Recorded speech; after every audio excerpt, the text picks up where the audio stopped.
Should we show everybody my little bear? So normally anything that's in front of me, I play with it with my hands. And so I click the microphone off and on, which oddly, Donna and Kimara and anybody associated with the audio engineering find distracting. How intolerant.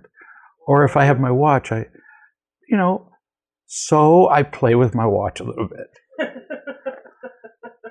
And it makes little clicking, banging sounds.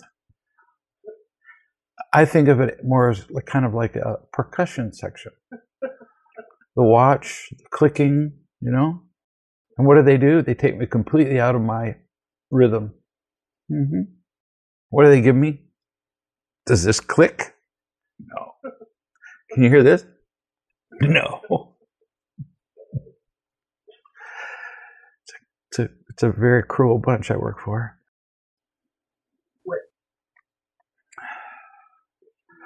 I was emphasizing the for because it wouldn't have sounded nearly as victim-y if I'd said with.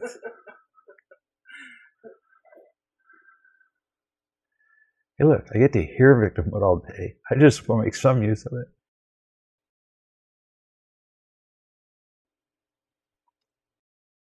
All right. Yeah, you get to use the material you heard. Yeah. Hello.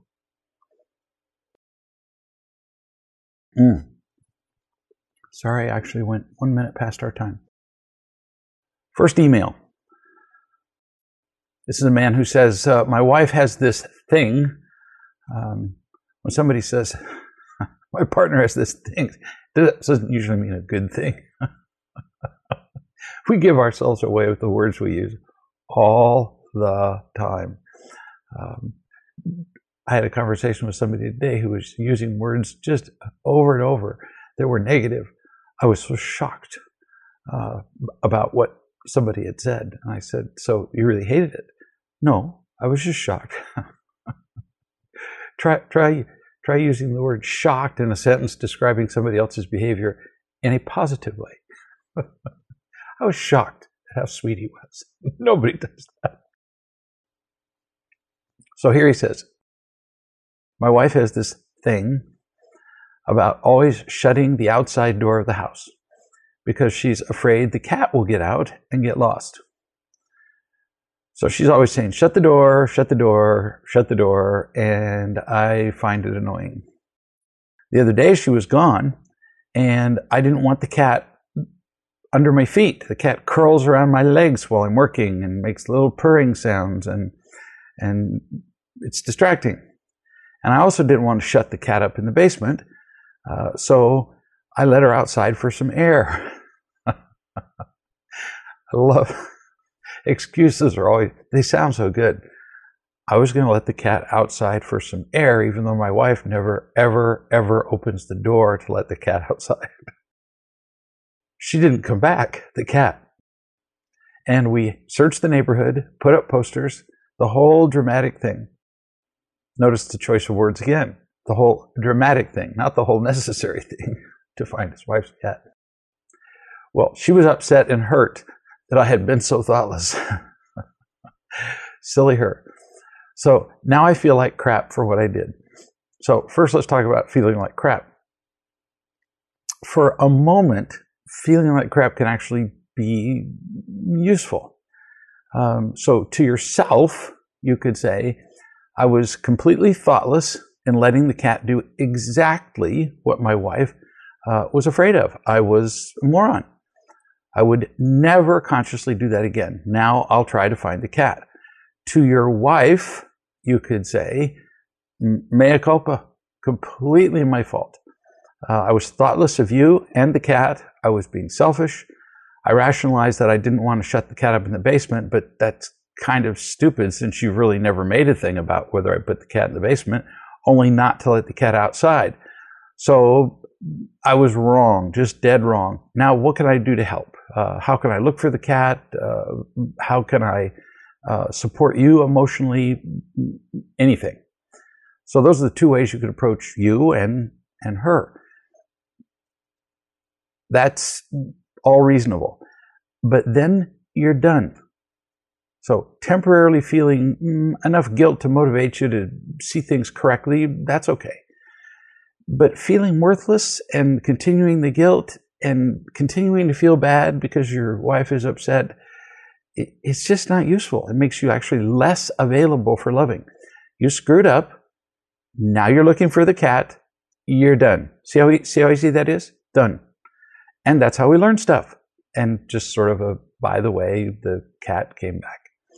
If you notice a certain lack of deep, heartfelt sympathy, I'm allergic to cats, so I find it hard to identify with them. But she does. His wife does. So that matters because it matters to her.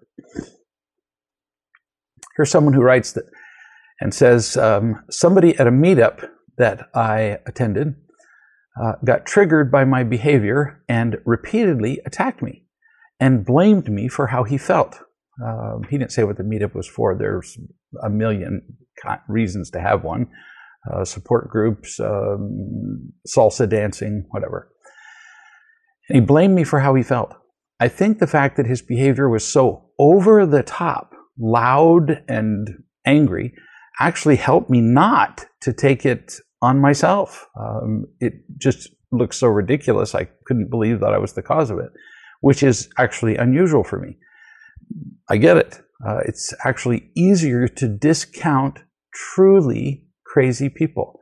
The louder and crazier people get, the less actually people find them credible, from police down to anybody else.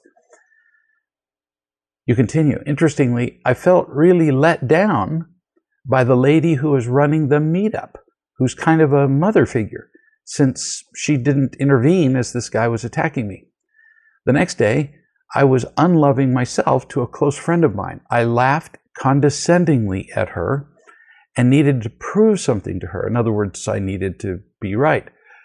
That's astonishingly honest of you. Most of us use condescension and laughter, like you just described, specifically to hide our being unkind, utterly unable to admit that our condescension and laughter are forms of unkindness. You continue. When I was sharing that with her, it struck me. The violence that I had experienced at the meetup the day before is only different from the violence I inflicted on my friend with the condescension by the degree of it. That's pretty insightful of you to say, to recognize your own violence, emotional violence, to another person. And I would suggest possibly not really even different in degree, just in method of delivery. To you, being attacked and blamed would seem more violent. For what reason? Because of where it is on the universally accepted violence scale? No, because it hurt you. You would see condescension as less violent simply because it affected you very little. I'm not trying to make you feel bad about this, just saying that almost uniformly, our pain is worse than the pain of others. And so we take what was done to us as more violent or worse. Why? Because we feel our pain. If I can't feel your pain, then the violence done to you couldn't possibly be as bad as that done to me, because my pain is always felt more by me than your pain is by me. You continue. The thought of being part of the violence of this world was so unsettling that I felt bad the whole afternoon and felt almost physically sick the day afterward. You know, in a way, that's really kind of sweet. It's proof of the tenderness of your soul, that you wouldn't want to hurt another person. How would the world be? Imagine if we literally felt physically sick every time we were unloving. Well, for one thing, people would be walking around throwing up all day, but imagine if there were an immediate physical response. It'd be pretty tough to continue to be unloving to other people. So your response to your being unloving is really kind of touching. You continue. I seem to be good at being happy, but pretty crappy and ashamed of being wounded and in pain. It's just information. The more loved and loving you are, the better you'll get at recovering from wounds. You say, I tend to build this image of a good person for the people that I really care about and for myself. When I truly acknowledge how flawed I am, it can be shattering. It hurts, and I hide. Now, that would be taking it too far. It would be a mistake to feel shattered. A little unsettled maybe, but you just made a mistake. Hurt? Yeah, sure. I feel pain when I hurt another person, but hiding, that would universally imply a sense of shame. And that's not going to help anybody. It's not going to make the other person feel better. It's not going to help you if you feel shamed. I know you. You genuinely are a good person who cares about other people. If you also tend to enhance that image, as you say, to look good, you're still a good person.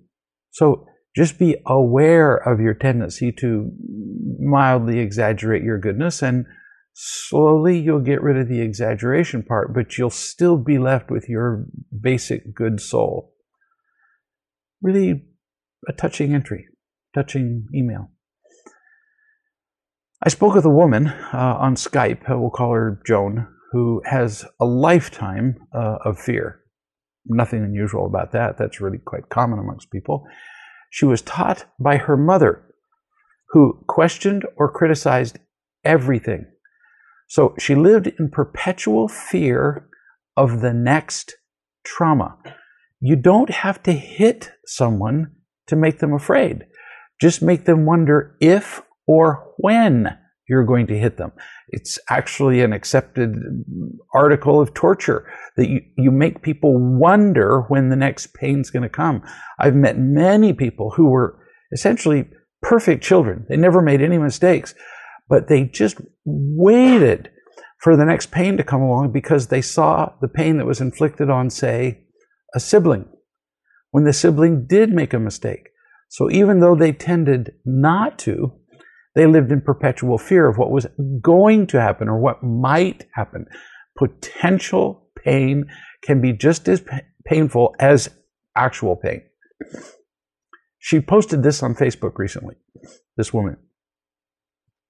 She said, Greg gave me a bit of a wake-up slap about my latest indulgence in victimhood yesterday evening. And while it might have felt like a gentle nudge to some people, to me it felt like the lashing of a whip. I react with extreme pain, shame, and fear to things which others might simply shrug off. I say this not for dramatic effect, although the reaction is dramatic on my part, but because I know there are others who will read this, in this case, hear it, and who experience similar levels of pain and fear and react as strongly as I went straight to. I went straight to, I'm bad, I'm useless, because I was simply describing her victimhood and how it was hurting her. But she went straight to, I'm bad, I'm useless, nobody loves me, why would anybody love me, blah, blah, blah, blah, and on and on and on. Just all the words she heard as a kid. All lies, but in the moment, utterly believable. And this is completely understandable. At the time you're in pain, it all seems reasonable. Your reasoning, your rationalizations. In pain, we become insane. We become utterly irrational. All because of lies you were taught and learned well. I can't tell you how often people say to me, I made this mistake. It hurts. I'm acting like a victim. I'm responding with anger. I'm such a stupid person for doing all this. No, actually, you're a pretty smart student because you were taught to do all that and you simply learned it well. So you were a good student of wrong principles. She continues, the pain in my chest magnified and intensified with each new thought, and still I kept going with them. Why? Because now this is astonishing honesty. So if you have any difficulty with fear or victimhood, listen to this. Why did I keep going? Because I get something from it. The pain is a familiar feeling. I've had it all my life. I wallow in it to give myself a sense of identity and to confirm my sense of identity. Poor, wounded, and misunderstood me. Don't they know how bad I feel? This is just brilliant observation. Pain has huge advantages. When you're in pain, nobody ever holds you responsible. If you've just broken your leg and you're screaming in pain, they never come and ask you if you've cleaned your room, ever, or if you've done your homework. They just don't do it. You get sympathy, and pain is really simple. It's kind of an on-off thing. It's a really easy thing to repeat.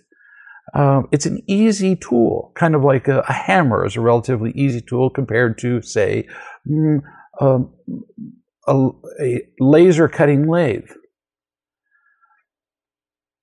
I used to know a man who, every time I got on the phone with him, began his phone conversations with, I'm afraid, I'm afraid, I'm afraid, I'm afraid, I'm afraid, I'm afraid, I'm afraid. And he would say that the entire conversation because it was simple. He didn't have to do any thinking. He didn't have to look at himself. He just talked about his being afraid all the time. And to you, you're familiar with fear. This particular woman described fear as being to her like a warm blanket. That just sounds absurd. No, really familiar things feel comforting, even if they're not especially good. Could be painful and horrible, but still oh so familiar. Pretty much most parents have had a child who won't go anywhere without his blankie, right? Now, the blankie that the kid won't go anywhere without is usually all nasty, dirty, smelly. Many kids won't allow their blankie to be washed. No substitute will do. The corners are torn. They're all, the fabric is, I think what's the term, pilled up. The little balls that when I see little blankies, apparently some little deep-seated OCD comes out, and I want to pick the little. You never get them all off. I'll save you the trouble. One of our children once lost his little blankie, and so we went to the store and we got an identical blankie. I even sort of, with my feet, ran it up and down the carpet a bunch of times so it didn't look new. Handed the kid the blankie in the crib, and the kid immediately went, nope, threw it out of the crib. This is in the dark. Once we become familiar with something, we tend to keep repeating it. It's insane to be addicted to something this awful, but it makes sense if it's all you've ever known. To be anything other than in pain and afraid is actually for you uncomfortable because you don't know what to do. You don't know how to be another way. You continue. So while my pain and my reaction are not my fault, my mother taught me that by reacting to my pain, that I would get attention, and she modeled the same thing.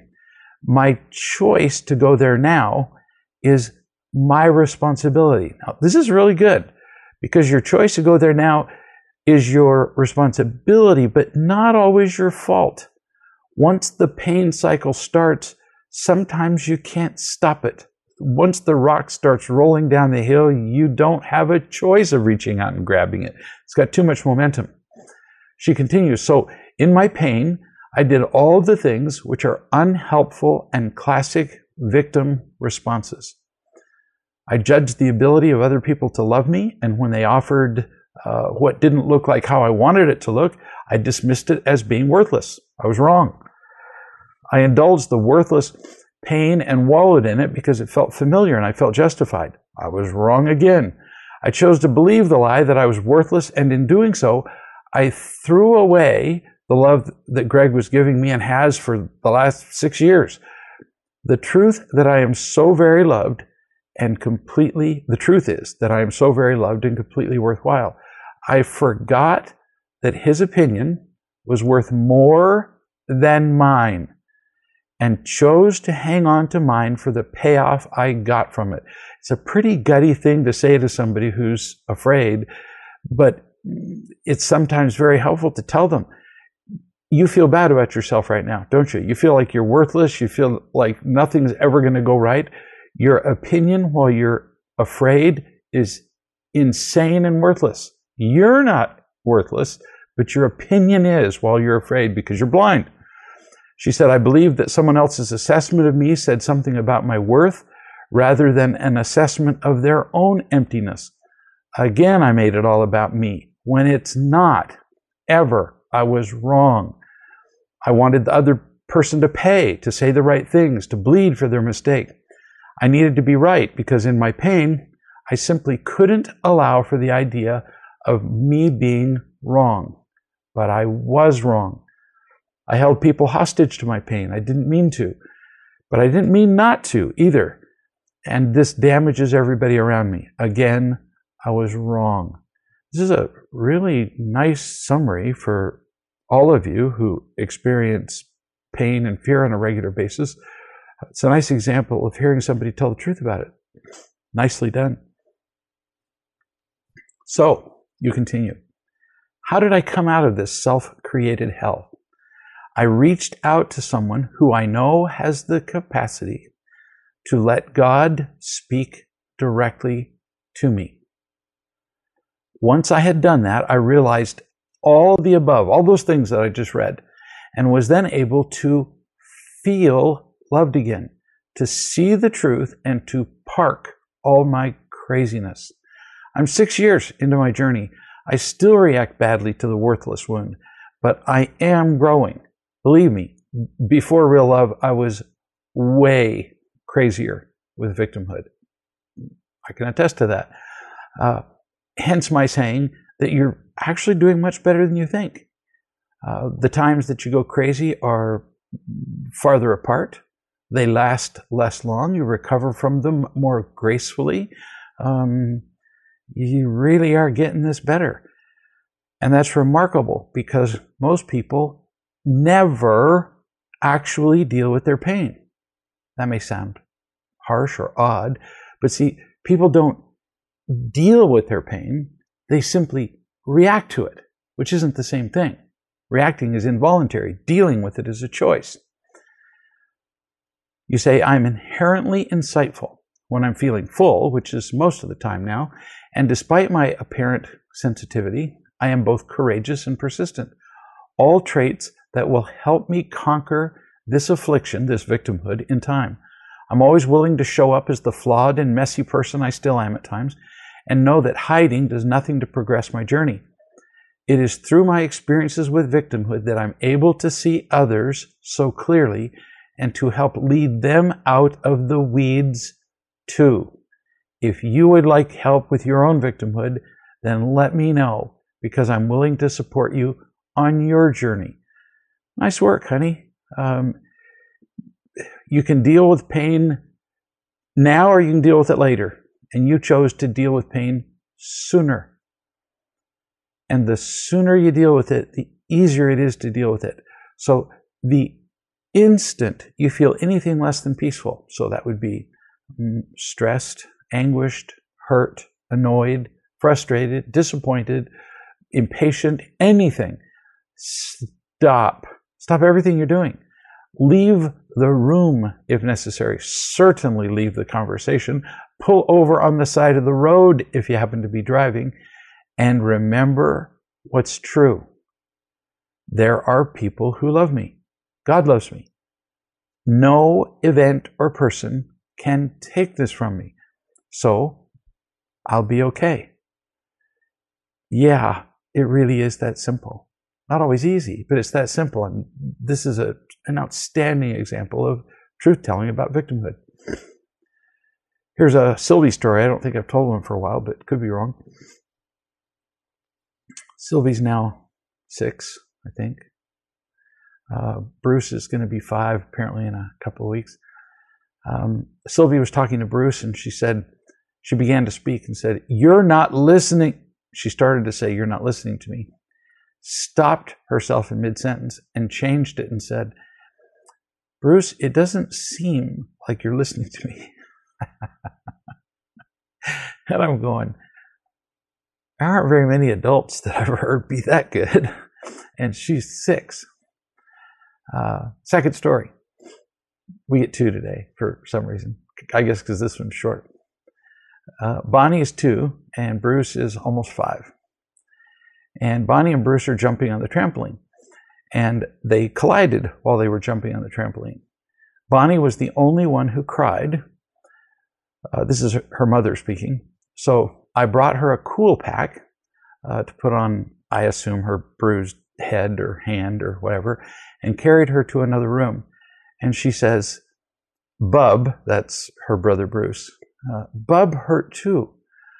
Cool pack too. She was concerned for the relief of the pain of the person who hurt her. If you could see a picture of the 2 of them, this would be especially hysterical because Bub is built roughly in the size and shape of a 55-gallon drum of crude oil, indestructible, and his sister looks like a twig, and she was concerned that she might have hurt him. Be pretty much like Bub bumping into me. New subject. My brother is an alcoholic, lazy beyond description, and is a completely irresponsible parent. His adult daughter, Megan, obviously my niece, and she looks to me to function as a parent for her because neither of her parents is really emotionally available. Well, yeah, of course she does. She's never had a responsible man who has shown a parental interest in her, so it's only natural she would turn to you. And, you continue, her brother died in an accident a year ago. So now she leans on me even more. The problem is that she wants to be with me at everything. She's an adult now, remember. If I arrange with some friends on Facebook to meet for dinner, she just shows up with me and my friends. Then if we go out for drinks, she listens to where we're going and she just shows up at the bar. I think she honestly believes that she's invited to everything. She'll just knock on my door to my house at night and walk in and ask what I'm watching on television. Actually, I kind of love this kid. She obviously needs the love. She just doesn't know how to ask for it. You continue. She obviously needs the help, but sometimes I just get tired of being interrupted and having her at my elbow all the time. So what can I do? So you're very sweet to love her. She clearly needs it, and she doesn't have any place else to go to get it. But it's real love only when you give it freely. If you don't, you won't like it, and she will sense it. So everybody loses. So what's the solution? This will be hard for you at first, but after you've done it once or twice, you're going to discover that, oh, hallelujah, you feel more free. She will actually feel more free. She'll feel your love given to her more freely. Everybody wins. So what do? You tell her that you love her a lot. You tell her you want to spend time with her. You tell her, this isn't a discussion, that you have a lot of other things going on in your life. Not necessarily more important than her, just other things. And you can't attend to all of them as well if she simply appears and wants to participate. You have your friends and they're not necessarily hers. So from now on, you two will spend time together only when it is previously arranged. So that can be done in 2 ways. A, if she wants time, she can ask for it. And you have to tell her that you will not always be able to say yes. And B, you schedule sometimes, you personally schedule some times with her unsolicited. And those times will make more difference than all the other times that she simply invites herself. I've lost track of the number of mothers who have called me and said, I can't get this kid peeled off my leg, and you can hear the kid screaming in the background. Well, how much time do you spend with the kid? And the mother, accompanied with a profound sigh, I spend my entire day with this child. And I tell the mother, and your child gets exactly that tone of voice from you when your child asks for time. So if your child has to beg you for time, they won't feel it when you do give it. So the trick is to offer time. And I tell the mothers at least 5 times an hour, go and spend 2 minutes with your kid. Sit on the floor with your child, play whatever game they're doing, read a page or two out of their books. Each at a young age, each page contains 4 words, so it doesn't take that long to go through half a book. Look into their eyes and be at their level. And within a week or 2, the mothers call back and go, I can't find my kid. He's become completely independent of me now, because the child knows that you love him. Unsolicited attention is just precious. New subject. A guy expresses to a girl that he wants to get on a bus and to go to the next town to see the sights. This is a story that I heard. I can't remember in what context. She says, that sounds like fun. He says, how about, he wrote me. He says, well, how about Saturday? And she says, well, I'll get back to you. Well, Friday night comes. She doesn't get back to him. Saturday morning comes, like an hour or 2 before they're supposed to get on the bus. She doesn't get back to him. He texts her again twice. She doesn't get back to him. And he emails me and says, so what should I do next? Because he said, she hasn't answered my texts. Actually, she answered all of them with, I am not interested. It's actually a very clear answer. You have to accept that she doesn't want to go. He said, okay, I understand. What's his next word? But why is it that I still hope things will work out? Because I do like her. How can I just choose to let go and not care if she doesn't reply? It's actually not complicated. You can let go easily if you remember this. You each get to make your own choices. Life has to be like that. Otherwise, everybody would just be taking hostages instead of having relationships. You choose to like her, and you want her to go with you. She gets to. It's a law, in fact, an eternal law. She gets to choose not to want to be with you. And she doesn't really have to provide a reason. So there really isn't a choice now about the outcome. You have to choose to accept her decision, because the only other alternative is for you to control her.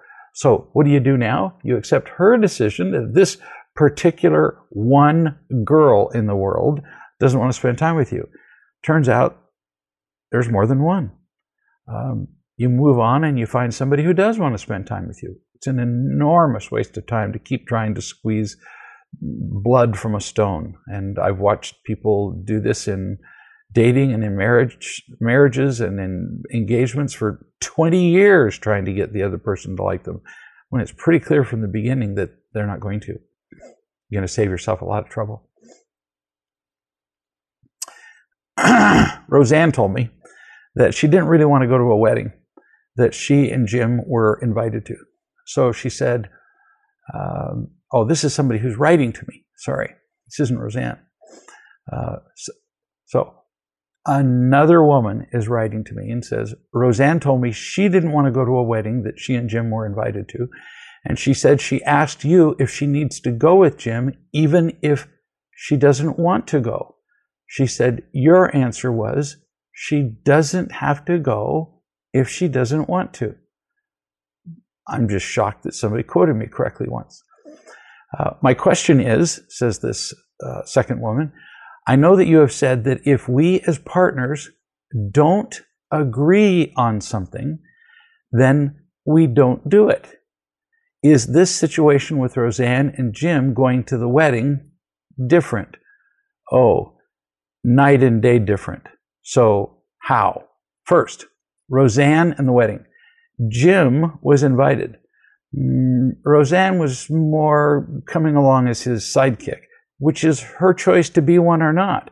It's not, and more importantly, it is not an event that they have to do together. So he can go to the wedding and not affect her at all. She can choose not to go to the wedding and he still gets to go. It's not an event where they're joined at the hip. The second situation that you just described, that if a couple doesn't agree, then they don't do it. Let's see.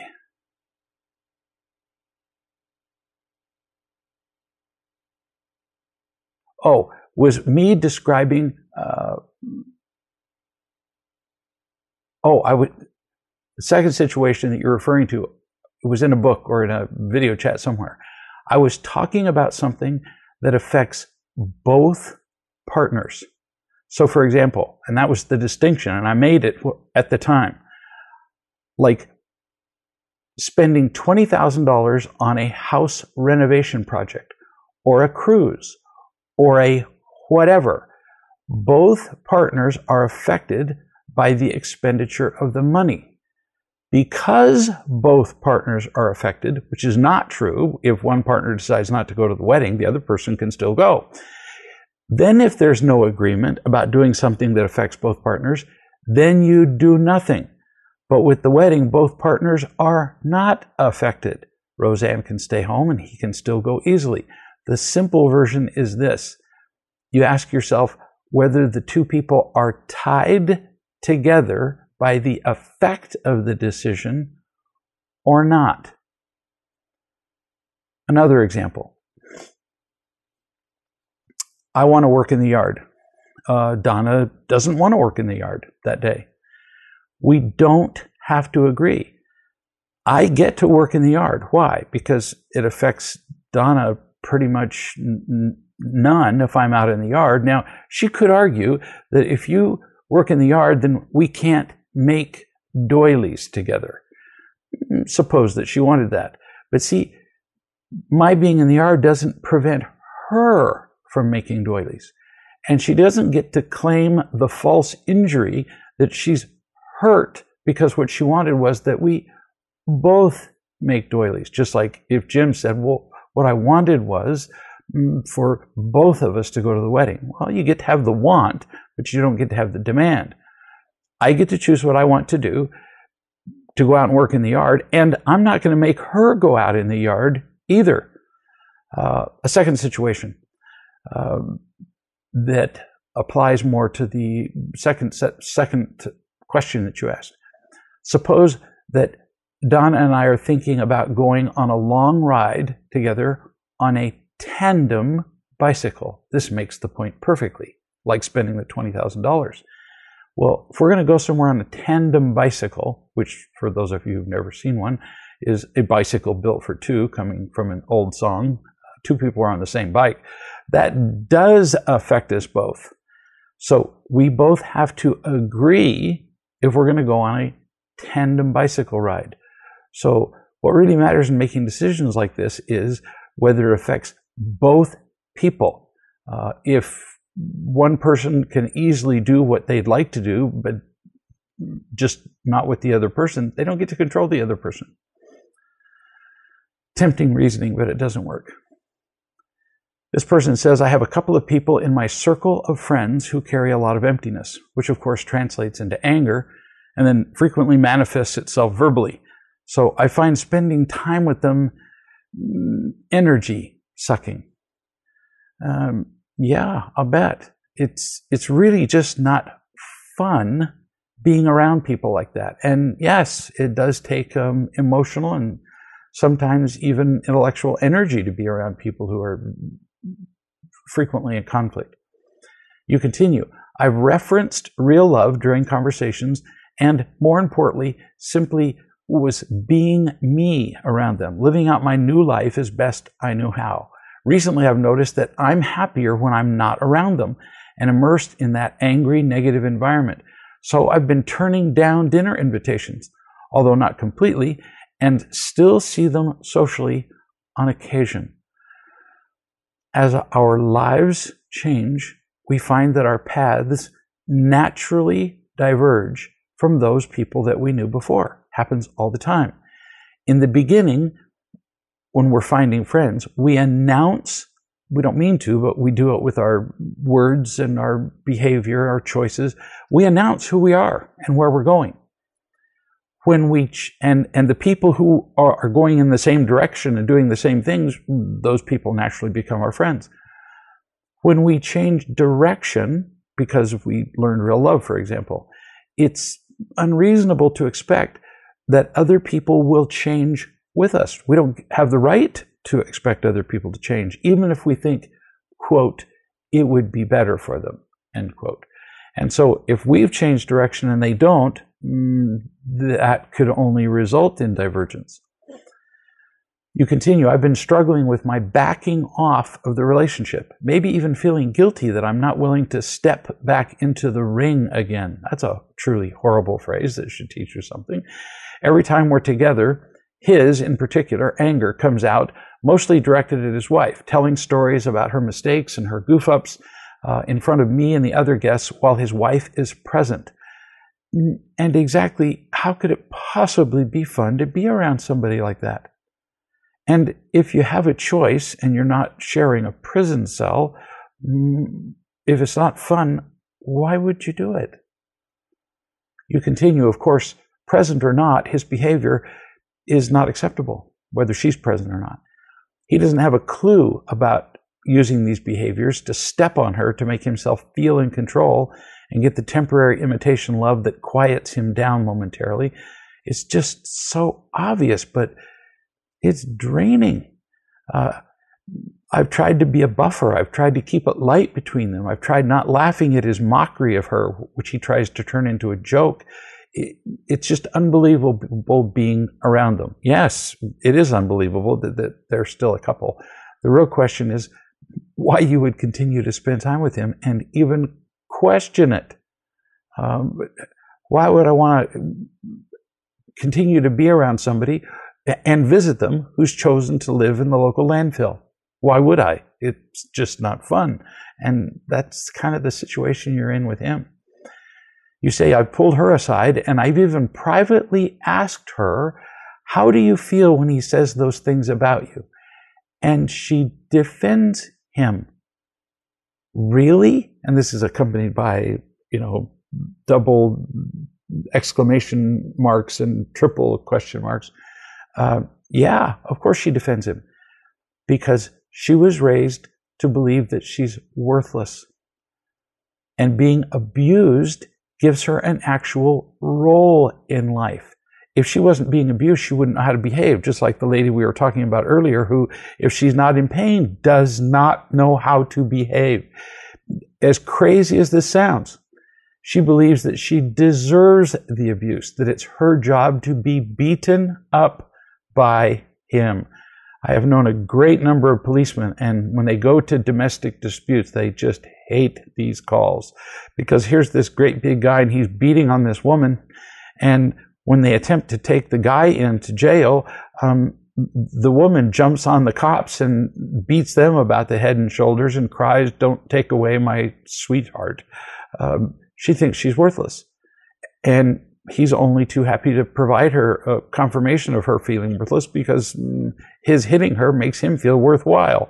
It's a match made in hell, but it continues. In fact, now in many states, if there's a domestic call for a domestic disturbance, the police are required to take both parties to jail and let the judge work it out the next day, so that people aren't so quick to get involved in these domestic disputes. So you continue, am I not being loving to him to pull away from so much exposure with them? I'm feeling a little confused. Love is freely given. We've talked about this once already. You are not freely loving him. You feel obligated to be with him from past social ties. And you're worried about what will happen if you just stop your relationship. It would actually be more loving, listen slowly, to leave the relationship, because you'll have more love available for other people. You do not need the distraction that he provides in your life. You say, I took a break from my parents about 2.5 years ago, which they found difficult, as most parents do. I don't see that much of them anymore, which they've gotten used to. They've started going away quite a lot for months at a time on vacations and trips and stuff. It's almost like they have more freedom now, being released from the demands of being parents. I think they've started to enjoy it. Well, it sounds like maybe you would enjoy it too, huh? You say, I know that they felt rejected by my taking a break from them, and since then, I've opted out of a lot of family functions, holidays, and so on. There's a sense that they feel it's because they've done something wrong and failed me somehow as parents. The more coaching I do, the more I see how relatively lucky I am with my parents. They haven't got a clue about unconditional love, of course, but they really did the best they could, and they are doing the best they can now. Good for you to see, so that you don't have to choose to be around their contentiousness, but you don't have to feel angry toward them. That's spelled freedom. You continue, I've drafted this email to them and would be grateful if you could let me know if you see anything unloving or unhelpful for me or for them.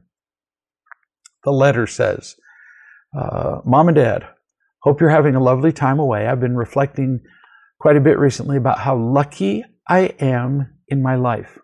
Also about how grateful I am for all the sacrifices and support you made when I was growing up, which have helped me to get where I am today. I know it can't have been easy having me at such a young age. I'm grateful for all the hard work you put in and the things that you did to give me the best education available and the chance to go to university and so on. I never felt like you had expectations of me to perform at school or go to college, but that you were happy for me if I did well and encouraged and supported rather than pushed me, which was liberating. I felt I had lots of understanding and support from you at difficult times of my life when I really needed it. I've been grateful that you've been there. Not many people have had this level of support. And she goes on and on and on and expresses her gratitude to parents that she acknowledges did not love her unconditionally. So what is she doing? She currying their favor? Is she telling lies? No, she's thanking them for what they did give. I know a woman who did not have a particularly loving mother, and it took her a number of years to say this, but one day she said, you know, I realized the other day that the greatest gift that my mother ever gave me was to shut up. She said, my mother was never happy. She was angry all the time at my father, at the kids, at life, at injustice, at everything. And she could very easily have spit that venom on me all of her life. But the greatest gift that she could give me, she did. She just shut up when she was around me. That's pretty gracious and a pretty brilliant way to see it. Her mother gave her absolutely the best that she had, as did the mother of the parents of this particular woman. So, nice letter, nice work. New subject. This weekend, my wife and I entertain a house guest, her brother.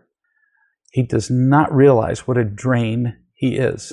And people who are a drain almost never do realize that they are. He has started coming out of a long life of social disconnection, being a nerd and living a very lonely life. Maybe his mortality is occurring to him since he's like 70 years old, and he's been trying to become a warmer, more social, more giving person. His initial efforts are touching and beautiful. He tries to show love by giving gifts a lot, but he's still a very self-absorbed person, aggravated by, of course, living alone. When he comes to visit my wife, when he comes to visit, my wife wants to give him an infusion of love, but it's difficult because he's so needy and self-absorbed. And she falls into the role of the baby sister and the people pleaser. This is a subject that the two of you might try discussing. In fact, you really need to. You don't tell her what to do, but you can at least tell her that she doesn't have to please him. Sounds silly, but you're not telling her what to do, but sometimes you have to give people permission to not keep behaving in the ways that they have been for their entire lives. You can see a sense of relief cross their faces when they realize that there's another choice. She's not going to make him genuinely happy by trying to please him. Nothing's ever going to make him genuinely happy. And if she tries to, it will simply exhaust her. An important point. So there's no sense trying to make somebody happy who won't be, while exhausting yourself so that you can't be. You continue. We were just discussing the experiences of feeling so oppressed by his presence in the house, and what a relief it is when he leaves. That should be like a clue. I know that I need to figure out how much we want to give and how much I'm not willing to give, and all that sort of stuff. Right now, it's hard to change the tradition of him coming over for the weekend once a month. You already know all the reasons why. After driving a certain distance, a person wants to stay for a certain period of time to make it more worthwhile, so he stays a long time when he does come. And that doesn't mean that you have to give in to the traditional but foolish thinking. Make plans for this. You can tell him what times he can be there. We do this with family and with our own children and with friends all the time. We tell them what day to arrive and what day they can leave. Now, they can stay less time, but they can't stay more. A lady recently was making plans to go overseas to visit her family. She asked me what I thought. Well, I know her well, and I know her family. And I said, when you go, your family will expect you to stay for 3 weeks. And every time you've done that, because you've flown so far to be with them, they've expected you to stay for the full 3 weeks. And every time you come back home, you describe to everybody how much you hated it and how you were done after the first few days. So why don't you just do what you wish you'd done each time, and tell them that from the time you leave the airport to go see them, clear across the ocean, until you arrive back home, it's going to be 7 days. Well, but that would mean we'd be going all that way and we'd only be spending like 4.5 days with them.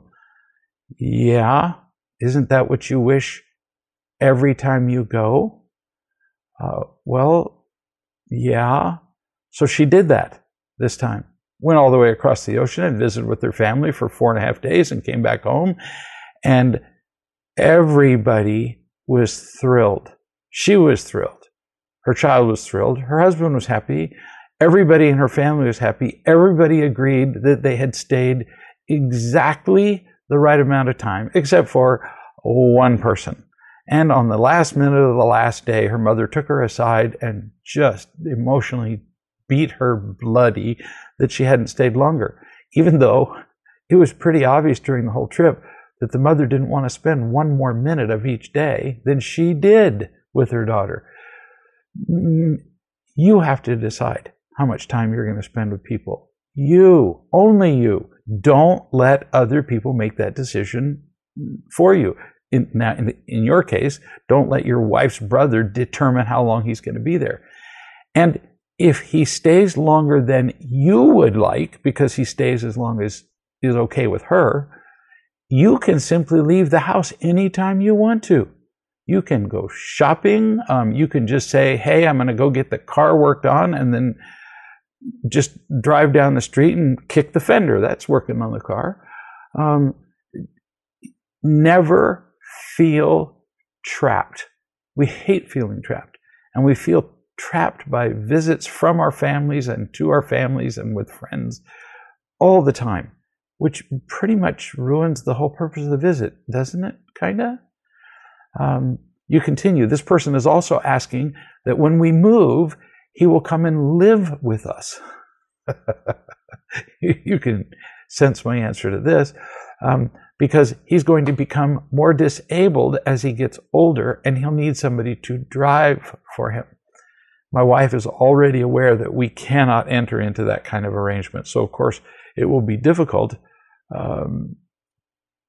but it will still be difficult to resist his request. Not difficult. You just tell him no. You're not willing to have him move in with you. Nobody has a right to demand that they move in with you. There are assisted care living centers in most countries of the world. Not everywhere, I'll grant you, that's true. But in most countries, there are places specifically designed for people like this who can't drive and who find it more difficult to get around. You give what you can, and it does no good to simply take care of somebody who will stay unhappy at the price of making yourself unhappy. That's probably the third different way that we've made that point just in this one chat. You say, in the meantime, this man comes to our house only a few times a year. We don't expect to see him till the new year. So now, as I speak of it, I realize that maybe Christmas is going to be an issue. In any case, this just brings up the work that I still need to do about resisting illegitimate guilt and getting out of unnecessary and unsuitable obligations. Back to what I said before.